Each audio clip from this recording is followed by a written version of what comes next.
ਵਿਰਾਸਤ ਟੀਵੀ ਤੇ ਤੁਹਾਡਾ ਸਭ ਦਾ ਸਵਾਗਤ। ਮੈਂ ਰਮਨ ਸਿੱਧੂ ਲੈ ਕੇ ਹਾਜ਼ਰ ਹਾਂ ਅੱਜ ਦਾ ਦਿਨ ਇਤਿਹਾਸ ਵਿੱਚ। ਸੋ ਦੋਸਤੋ, ਅੱਜ ਹੈ 16 ਅਕਤੂਬਰ। ਅੱਜ ਤੁਹਾਡੇ ਸਾਹਮਣੇ ਪੇਸ਼ ਕਰਨ ਜਾ ਰਹੇ ਹਾਂ 16 ਅਕਤੂਬਰ ਨਾਲ ਜੁੜੀਆਂ ਘਟਨਾਵਾਂ ਬਾਰੇ, ਜਿਨ੍ਹਾਂ ਦਾ ਸੰਬੰਧ ਪੰਜਾਬ ਸਿੱਖ ਤਵਾਰੀਖ ਤੇ ਦੇਸ਼ ਦੁਨੀਆ ਨਾਲ ਜੁੜਿਆ ਹੋਇਆ ਹੈ। ਸੋ ਸਭ ਤੋਂ ਪਹਿਲਾਂ ਜ਼ਿਕਰ ਹੈ ਸਾਲ 1710 ਦਾ। ਸਿੱਖਾਂ ਤੇ ਬਹਾਦਰ ਸ਼ਾਹ ਦੀਆਂ ਫੌਜਾਂ ਵਿਚਕਾਰ ਲੜਾਈ ਹੋਈ। ਸਾਲ 1670 ਬੰਦਾ ਸਿੰਘ ਬਹਾਦਰ ਦਾ ਜਨਮ ਕਸ਼ਮੀਰ ਦੇ ਪੁੰਛ ਜ਼ਿਲ੍ਹਾ ਦੇ ਪਿੰਡ ਰਜੌੜੀ ਭਾਈ ਰਾਮਦੇਵ ਦੇ ਘਰ ਹੋਇਆ। ਜੇ ਗੱਲ ਕਰੀਏ ਬੰਦਾ ਸਿੰਘ ਬਹਾਦਰ ਦੀ, ਤਾਂ ਸਿੱਖਾਂ ਦੀ ਸੈਨਾ ਦਾ ਸੈਨਾਪਤੀ ਸੀ। ਉਸਦੇ ਬਚਪਨ ਦਾ ਨਾਮ ਲਛਮਣ ਦੇਵ ਸੀ, ਪਰ ਉਹ ਲਛਮਣ ਦਾਸ ਤੇ ਮਾਧੋ ਦਾਸ ਦੇ ਨਾਮਾਂ ਨਾਲ ਵੀ ਜਾਣਿਆ ਜਾਂਦਾ ਸੀ। ਉਸਨੇ 15 ਸਾਲ ਦੀ ਉਮਰ ਵਿੱਚ ਬੈਰਾਗੀ ਬਣਨ ਲਈ ਘਰ ਛੱਡ ਦਿੱਤਾ ਤਾਂ ਉਸਨੂੰ ਮਾਧੋ ਦਾਸ ਦੇ ਨਾਂ ਨਾਲ ਜਾਣਿਆ ਜਾਣ ਲੱਗਿਆ। ਉਸਨੇ ਗੋਦਾਵਰੀ ਨਦੀ ਦੇ ਕਿਨਾਰੇ ਆਪਣਾ ਆਸ਼ਰਮ ਬਣਾਇਆ। ਇੱਥੇ ਹੀ ਉਸਦੀ ਮੁਲਾਕਾਤ ਸਤੰਬਰ 1708 ਈਸਵੀ ਵਿੱਚ ਗੁਰੂ ਗੋਬਿੰਦ ਸਿੰਘ ਜੀ ਨਾਲ ਹੋਈ ਤੇ ਉਹ ਉਹਨਾਂ ਦਾ ਸ਼ਰਧਾਲੂ ਬਣ ਗਿਆ। ਗੁਰੂ ਜੀ ਨੇ ਹੀ ਉਸ ਨੂੰ ਬੰਦਾ ਸਿੰਘ ਬਹਾਦਰ ਦਾ ਨਾਮ ਦਿੱਤਾ ਤੇ ਪੰਜਾਬ ਵਿੱਚ ਮੁਗਲਾਂ ਵਿਰੁੱਧ ਸਿੱਖਾਂ ਦੀ ਅਗਵਾਈ ਕਰਨ ਲਈ ਭੇਜਿਆ।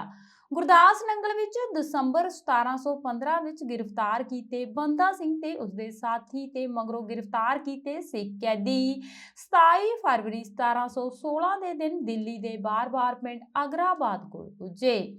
29 ਫਰਵਰੀ 1716 ਨੂੰ ਇਹਨਾਂ ਕੈਦੀਆਂ ਦਾ ਦਿੱਲੀ ਵਿੱਚ ਜਲੂਸ ਕੱਢਿਆ ਗਿਆ। ਜਲੂਸ ਦੇ ਸਭ ਤੋਂ ਅੱਗੇ ਇੱਕ ਬੈਂਡ ਬਾਜਾ ਜਾ ਰਿਹਾ ਸੀ। ਇਹ ਜਲੂਸ ਦਿੱਲੀ ਨੇੜਲੇ ਪਿੰਡ ਅਗਰਾਬਾਦ ਤੋਂ ਸ਼ੁਰੂ ਹੋ ਕੇ 10 ਕਿਲੋਮੀਟਰ ਦੂਰ ਲਾਲ ਕਿਲਾ ਤੱਕ ਲਿਜਾਇਆ ਗਿਆ। ਇਸ ਬੈਂਡ ਦੇ ਪਿੱਛੇ 2000 ਸਿੱਖਾਂ ਦੇ ਸਿਰ, ਜਿਨ੍ਹਾਂ 'ਚ ਤੂੜੀ ਭਰ ਕੇ ਬਾਂਸਾਂ ਦੇ ਲਟਕਾਇਆ ਹੋਇਆ ਸੀ, ਜਾ ਰਹੇ ਸਨ। ਇਹਨਾਂ ਦੇ ਸਿਰਾਂ ਦੇ ਵਾਲ ਖੁੱਲੇ ਹੋਏ ਸਨ ਤਾਂ ਜੋ ਲੋਕ ਪਛਾਣ ਸਕਣ ਕਿ ਇਹ ਸਿੱਖਾਂ ਦੇ ਹੀ ਸਿਰ ਨੇ। ਇਹਨਾਂ ਦੀ ਗਿਣਤੀ ਵਧਾਉਣ ਵਾਸਤੇ ਕੁਝ ਔਰਤਾਂ ਦੇ ਸਿਰ ਵੱਢ ਕੇ ਵੀ ਸ਼ਾਮਲ ਕਰ ਦਿੱਤੇ ਗਏ ਸਨ, ਜੋ ਲੰਮੇ ਵਾਲਾਂ ਕਾਰਨ ਸਿੱਖ ਹੀ ਜਾਪਦੀਆਂ ਸਨ। ਇਸ ਮਗਰੋਂ ਇੱਕ ਹਾਥੀ ਸੀ, ਜਿਸ ਤੇ ਰੱਖੇ ਹੋਏ ਪਿੰਜਰੇ ਵਿੱਚ ਬੰਦਾ ਸਿੰਘ ਸੀ। ਸਾਲ 1931 ਬਾਬਾ ਬੁੱਧ ਸਿੰਘ ਪੰਜਾਬੀ ਸਾਹਿਤਕਾਰ ਤੇ ਇੰਜੀਨੀਅਰ ਸਨ। ਉਹਨਾਂ ਨੇ ਪੰਜਾਬੀ ਸਾਹਿਤ ਦੀ ਇਤਿਹਾਸਕਾਰੀ ਤੇ ਖੋਜ ਦਾ ਮੁੱਢ ਬੰਨਿਆ ਤੇ ਪੰਜਾਬੀ ਵਿੱਚ ਪਹਿਲਾ ਨਾਟਕ ਲਿਖਿਆ। ਜੇ ਗੱਲ ਕਰੀਏ ਉਹਨਾਂ ਦੇ ਜੀਵਨ ਬਾਰੇ, ਤਾਂ ਬਾਬਾ ਬੁੱਧ ਸਿੰਘ ਤੀਜੇ ਸਿੱਖ ਗੁਰੂ ਅਮਰਦਾਸ ਜੀ ਦੇ ਖਾਨਦਾਨ ਵਿੱਚੋਂ ਸਨ। ਉਹ ਬਾਬਾ ਲਹਿਣਾ ਸਿੰਘ ਦੇ ਪੁੱਤਰ ਸਨ। ਮਸੀਤ ਵਿੱਚੋਂ ਫਾਰਸੀ ਸਿੱਖ ਕੇ ਉਹ ਮਿਸ਼ਨ ਸਕੂਲ ਵਿੱਚ ਦਾਖਲ ਹੋ ਗਏ ਤੇ ਉੱਥੋਂ 10ਵੀਂ ਪਾਸ ਕੀਤੀ। ਉਸ ਤੋਂ ਬਾਅਦ FC ਕਾਲਜ ਲਾਹੌਰ ਵਿੱਚ ਚਲੇ ਗਏ। ਫਿਰ ਉਹਨਾਂ ਨੇ ਰੁੜਕੀ ਤੋਂ ਇੰਜੀਨੀਅਰਿੰਗ ਦੀ ਡਿਗਰੀ ਕੀਤੀ। ਹੁਣ ਗੱਲ ਕਰਦੇ ਹਾਂ ਉਹਨਾਂ ਦੀਆਂ ਰਚਨਾਵਾਂ ਬਾਰੇ। ਹੰਸ ਚੋਗ, ਕੋਇਲ ਕੂ, ਬੰਬੀਹਾ ਬੋਲ, ਪ੍ਰੇਮ ਕਹਾਣੀ, ਰਾਜਾ ਰਸਾਲੂ, ਪ੍ਰੀਤਮ ਸ਼ੋ ਪ੍ਰਸਿੱਧ ਨੇ। ਅੱਗੇ ਜ਼ਿਕਰ ਹੈ 1985 ਦਾ। ਪੰਜਾਬੀ ਭਾਸ਼ਾ ਵਿਗਿਆਨੀ ਤੇ ਲੇਖਕ ਡਾਕਟਰ ਬਲਵੀਰ ਸਿੰਘ ਸੰਧੂ ਦਾ ਦੇਹਾਂਤ ਹੋਇਆ।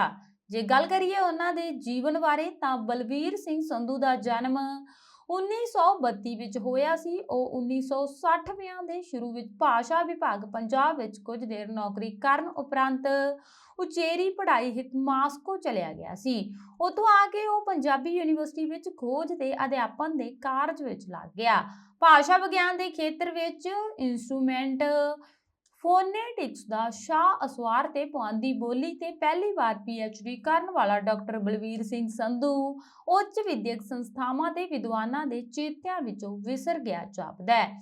ਉਹ ਪਟਿਆਲਾ ਤੋਂ ਰਾਜਪੁਰਾ ਸੜਕ ਤੇ ਪੈਂਦੇ ਪੁਆਂਦ ਦੇ ਨਿੱਕੇ ਜਿਹੇ ਪਿੰਡ ਨੜੂ ਦੇ ਸਧਾਰਨ ਕਿਸਾਨ ਪਰਿਵਾਰ ਵਿੱਚ 28 ਸਤੰਬਰ 1934 ਨੂੰ ਜਨਮੇ ਸਨ।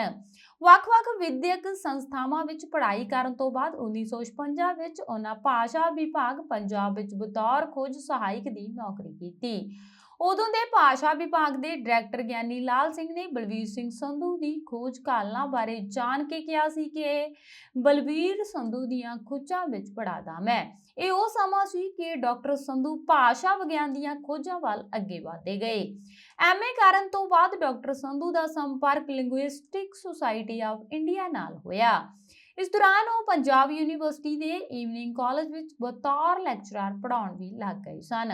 ਇਸੇ ਦੌਰਾਨ 1960 ਤੋਂ ਲੈ ਕੇ 1964 ਤੱਕ ਡਾਕਟਰ ਸੰਧੂ ਨੇ ਕੁਰੂਕਸ਼ੇਤਰ ਯੂਨੀਵਰਸਿਟੀ ਤੋਂ ਡਿਸਕ੍ਰਿਪਟਿਵ ਗ੍ਰਾਮਰ ਆਫ ਪੁਆਧੀ ਵਿਸ਼ੇ ਤੇ PhD ਦੀ ਡਿਗਰੀ ਵੀ ਪ੍ਰਾਪਤ ਕਰ ਲਈ। ਡਾਕਟਰ ਸੰਧੂ 1964 ਵਿੱਚ ਸੋਵੀਅਤ ਯੂਨੀਅਨ ਵੱਲੋਂ ਭਾਸ਼ਾ ਵਿਗਿਆਨ ਵਿੱਚ ਖੋਜ ਕਰਨ ਲਈ ਸਰਵ ਭਾਰਤੀ ਪੱਧਰ ਉੱਤੇ ਭਾਸ਼ਾ ਵਿਗਿਆਨ ਦੇ ਕਰਵਾਏ ਗਏ ਇੱਕ ਖੁੱਲ੍ਹੇ ਮੁਕਾਬਲੇ ਵਿੱਚ ਫੈਲੋਸ਼ਿਪ ਲਈ ਚੁਣੇ ਗਏ। ਸੋਵੀਅਤ ਯੂਨੀਅਨ ਦੀ ਲੈਨਿਨਗ੍ਰਾਦ ਯੂਨੀਵਰਸਿਟੀ ਵਿੱਚ ਸਖਤ ਮਿਹਨਤ ਨਾਲ ਕੀਤੀ ਖੋਜ ਸਦਕਾ ਉਹਨਾਂ ਨੂੰ ਇੰਸਟਰੂਮੈਂਟਲ ਫੋਨੇਟਿਕਸ ਦੇ ਖੇਤਰ ਵਿੱਚ ਖੋਜ ਦੀ ਸਭ ਤੋਂ ਵੱਡੀ ਡਿਗਰੀ DSc ਪ੍ਰਾਪਤ ਹੋਈ। ਇਸ ਦੌਰਾਨ ਉਹ ਸੰਸਾਰ ਦੀਆਂ ਵਿਸ਼ਵ ਪ੍ਰਸਿੱਧ ਭਾਸ਼ਾ ਲੈਬਾਰਟਰੀਆਂ Moscow, Kiev, Berlin, Stockholm, London ਤੇ ਹੈਲਸਿੰਕੀ ਆਦਿ ਨਾਲ ਭਾਸ਼ਾ ਵਿਗਿਆਨ ਤੇ ਖੋਜ ਕਰਦੇ ਰਹੇ। ਉਹਨਾਂ ਭਾਰਤ ਵਿੱਚ ਵੀ ਭਾਸ਼ਾ ਵਿਗਿਆਨ ਦੇ ਵੱਖ-ਵੱਖ ਪਹਿਲੂਆਂ ਤੇ ਖੋਜਾਂ ਕੀਤੀਆਂ ਤੇ ਕਈ ਕੋਰਸ ਪਾਸ ਕੀਤੇ। ਡਾਕਟਰ ਸੰਧੂ ਨੇ 1971 ਤੋਂ 1985 ਤੱਕ ਪੰਜਾਬ ਯੂਨੀਵਰਸਿਟੀ ਚੰਡੀਗੜ੍ਹ ਦੇ ਪੰਜਾਬੀ ਵਿਭਾਗ ਵਿੱਚ ਪੜ੍ਹਾਇਆ ਤੇ ਨਾਲੋਂ ਨਾਲ ਭਾਸ਼ਾ ਵਿਗਿਆਨ ਤੇ ਹੋਰ ਡੂੰਘਾਈ ਨਾਲ ਖੋਜ ਵੀ ਕਰਦੇ ਰਹੇ। ਡਾਕਟਰ ਸੰਧੂ ਨੂੰ Soviet union the Akademi of science ਦੇ DSc ਪੇਪਰਾਂ ਦੇ ਥੀਸਿਸ ਦਾ ਨਿਰੀਖਣ ਹੋਣ ਦਾ ਮਾਣ ਵੀ ਹਾਸਲ ਹੋਇਆ। ਉਹਨਾਂ ਵਿਸ਼ਵ ਪੱਧਰ ਤੇ ਭਾਸ਼ਾ ਵਿਗਿਆਨ ਵਿੱਚ ਹੋਈਆਂ ਖੋਜਾਂ ਦੇ ਕਈ ਥੀਸਿਸਾਂ ਦਾ ਨਿਰੀਖਣ ਕੀਤਾ। 1980 ਵਿੱਚ central institute of Indian languages post graduate ਤੇ ਪੋਸਟ ਡਾਕਟਰਲ ਪੇਪਰ ਦੇ ਭਾਸ਼ਾ ਸਕਾਲਰਾਂ ਨੂੰ ਪੜ੍ਹਾਉਣ ਲਈ ਡਾਕਟਰ ਬਲਵੀਰ ਸਿੰਘ ਸੰਧੂ ਨੂੰ ਵਿਜ਼ਿਟਿੰਗ ਪ੍ਰੋਫੈਸਰ ਨਿਯੁਕਤ ਕੀਤਾ ਗਿਆ। ਸਾਲ 1983 ਵਿੱਚ ਉਹਨਾਂ ਪੰਜਾਬੀ ਯੂਨੀਵਰਸਿਟੀ ਪਟਿਆਲਾ ਦੇ ਭਾਸ਼ਾ ਵਿਗਿਆਨ ਵਿਭਾਗ ਵਿੱਚ 1 ਸਾਲ ਲਈ ਵਿਜ਼ਿਟਿੰਗ ਪ੍ਰੋਫੈਸਰ ਵਜੋਂ ਵੀ ਸੇਵਾ ਨਿਭਾਈ। ਇੱਥੇ ਹੀ ਬੱਚਿਆਂ ਨੂੰ ਭਾਸ਼ਾ ਵਿਗਿਆਨ ਦੇ ਮਾਹਿਰ ਕਰਨ ਲਈ ਉਹਨਾਂ ਵਿਸ਼ੇਸ਼ ਪਾਠਕ੍ਰਮ ਬਣਾਉਣ ਲਈ ਕਾਰਜ ਵੀ ਆਰੰਭਿਆ ਸੀ। ਇਸ ਤੋਂ ਬਾਅਦ ਉਹਨਾਂ ਨੂੰ ਪੰਜਾਬੀ ਯੂਨੀਵਰਸਿਟੀ ਵੱਲੋਂ cross dialect feature of Punjabi project ਅਧੀਨ ਪੰਜਾਬ ਤੇ ਹਰਿਆਣਾ ਦੇ ਸਰਹੱਦੀ ਪਿੰਡਾਂ ਦੇ ਭਾਸ਼ਾ ਅਧਿਐਨ ਤੇ ਪੰਜਾਬੀ ਬੋਲਦੇ ਪਿੰਡਾਂ ਦਾ ਜਾਇਜ਼ਾ ਲੈਣ ਉਪਰੰਤ ਇੱਕ ਪੁਆਧੀ ਸ਼ਬਦਕੋਸ਼ ਤਿਆਰ ਕਰਨ ਦੀ ਜ਼ਿੰਮੇਵਾਰੀ ਸੌਂਪੀ ਗਈ ਸੀ। ਪਰ ਉਹ 16 ਅਕਤੂਬਰ 1985 ਨੂੰ ਇਹ ਕਾਰਜ ਅਧੂਰਾ ਛੱਡ ਕੇ ਅਚਾਨਕ ਦੁਨੀਆ ਨੂੰ ਅਲਵਿਦਾ ਕਹਿ ਗਏ। ਉਹਨਾਂ ਦੀ ਤੀਬਰ ਇੱਛਾ ਸੀ ਕਿ ਪਿੰਡਾਂ ਵਿੱਚ ਲਾਇਬ੍ਰੇਰੀਆਂ ਸਥਾਪਿਤ ਕੀਤੀਆਂ ਜਾਣ। ਪੰਜਾਬ ਸਾਹਿਤ ਅਕਾਦਮੀ ਦਾ ਸਕੱਤਰ ਬਣ ਕੇ ਉਹਨਾਂ ਇਹ ਕੰਮ ਆਰੰਭ ਕੀਤਾ। ਲੇਖਕਾਂ ਨੂੰ ਉਤਸ਼ਾਹਿਤ ਕਰਨ ਲਈ ਲੇਖਕਾਂ ਦੀਆਂ ਕਿਤਾਬਾਂ ਪ੍ਰੀਖਣ ਦੀ ਇੱਕ ਵਿਸ਼ੇਸ਼ ਯੋਜਨਾ ਬਣਾਈ ਸੀ, ਜੋ ਪੰਜਾਬ ਆਰਟਸ ਕੌਂਸਲ ਰਾਹੀਂ ਉਹਨਾਂ ਪੰਜਾਬ ਸਰਕਾਰ ਤੋਂ ਪ੍ਰਵਾਨ ਕਰਵਾ ਲਈ ਸੀ। ਡਾਕਟਰ ਸੰਧੂ ਦੀਆਂ ਅੰਤਿਮ ਰਸਮਾਂ ਮੌਕੇ ਡਾਕਟਰ ਮਹਿੰਦਰ ਸਿੰਘ ਰੰਧਾਵਾ ਨੇ ਕਿਹਾ ਸੀ, ਪਿੰਡਾਂ ਵਿੱਚ ਲਾਇਬ੍ਰੇਰੀਆਂ ਉਸਾਰਨ ਵਾਲਾ ਵਿਦਵਾਨ ਤੁਰ ਗਿਆ। ਅੱਗੇ ਜ਼ਿਕਰ ਹੈ 2008 ਦਾ। ਪੰਜਾਬੀ ਕਵੀ ਪੰਜਾਬ ਦਾ ਹੋਮਰ ਅਲੀ ਅਰਸ਼ਦ ਮੀਰ ਦਾ ਦੇਹਾਂਤ ਹੋਇਆ। ਅਲੀ ਅਰਸ਼ਦ ਮੀਰ ਐਪਿਕ ਪੰਜਾਬੀ ਕਵੀ ਸੀ। ਕੁਝ ਲੋਕਾਂ ਵੱਲੋਂ ਉਸ ਨੂੰ ਪੰਜਾਬ ਦਾ ਹੋਮਰ ਕਿਹਾ ਜਾਂਦਾ ਹੈ। ਉਹਦੀਆਂ ਲਿਖਤਾਂ ਉਰਦੂ ਤੇ ਅੰਗਰੇਜ਼ੀ ਸਮੇਤ ਕਈ ਬੋਲੀਆਂ ਵਿੱਚ ਅਨੁਵਾਦ ਹੋਈਆਂ ਨੇ। 1970 ਵਿੱਚ ਉਸਦੇ ਕੌਮਾਂਤਰੀ ਗਾਨ ਨਾਲ ਉਸ ਨੂੰ ਮਾਨਤਾ ਮਿਲੀ। इसलिए 17 गिरती हुई दीवारों को एक तक्का और दो पंजाब खेत्र विच आम नारे दा रुतबा हासिल कर गईਆਂ ने। ਹੁਣ ਜਾਣਦੇ ਹਾਂ ਭਾਰਤ ਬਾਰੇ। ਸਾਲ 1905 ਬੰਗਾਲ ਦੀ ਵੰਡ ਦੀ ਘੋਸ਼ਣਾ ਭਾਰਤ ਦੇ ਵਾਇਸਰਾਏ ਲਾਰਡ ਕਰਜ਼ਨ ਦੁਆਰਾ ਕੀਤੀ ਗਈ।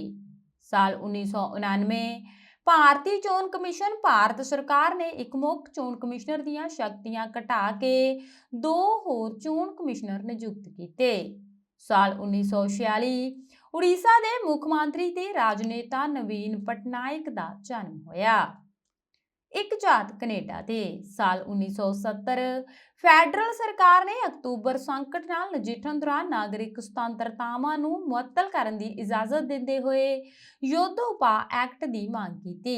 ਜਲਦੀ ਹੀ ਟੈਂਕ ਮਾਂਟਰੀਅਲ ਦੀਆਂ ਗਲੀਆਂ ਵਿੱਚ ਘੁੰਮਦੇ ਰਹੇ ਤੇ ਸਿਪਾਹੀ ਪੂਰੀ ਲੜਾਈ ਦੇ ਗੇਅਰ ਵਿੱਚ ਘਰਾਂ ਤੇ ਛਾਪੇਮਾਰੀ ਕਰਦੇ ਹੋਏ ਫਰੰਟ ਡੀ ਲਿਬਰੇਸ਼ਨ ਡਿਊ ਕਿਊਬਿਕ ਦੇ ਮੈਂਬਰਾਂ ਦੀ ਭਾਲ ਵਿੱਚ ਸਨ, ਜੋ ਕਿ ਕਿਊਬਿਕ ਦੀ ਪ੍ਰਭੂਸੱਤਾ ਤੇ ਸਮਾਜਵਾਦ ਲਈ ਇੱਕ ਕੱਟੜਪੰਥੀ ਏਜੰਡੇ ਨੂੰ ਅੱਗੇ ਵਧਾਉਣ ਦੀ ਕੋਸ਼ਿਸ਼ ਕਰਦੇ ਸਨ। 3 ਦਿਨ ਪਹਿਲਾਂ ਪੱਤਰਕਾਰਾਂ ਨੇ ਪ੍ਰਧਾਨ ਮੰਤਰੀ ਪੀਅਰ ਟਰੂਡੋ ਨੂੰ ਪੁੱਛਿਆ ਸੀ ਕਿ ਉਹ ਅੱਤਵਾਦੀਆਂ ਸਮੂਹ ਨੂੰ ਰੋਕਣ ਦੀਆਂ ਆਪਣੀਆਂ ਕੋਸ਼ਿਸ਼ਾਂ ਵਿੱਚ ਕਿੱਥੋਂ ਤੱਕ ਜਾਣਗੇ।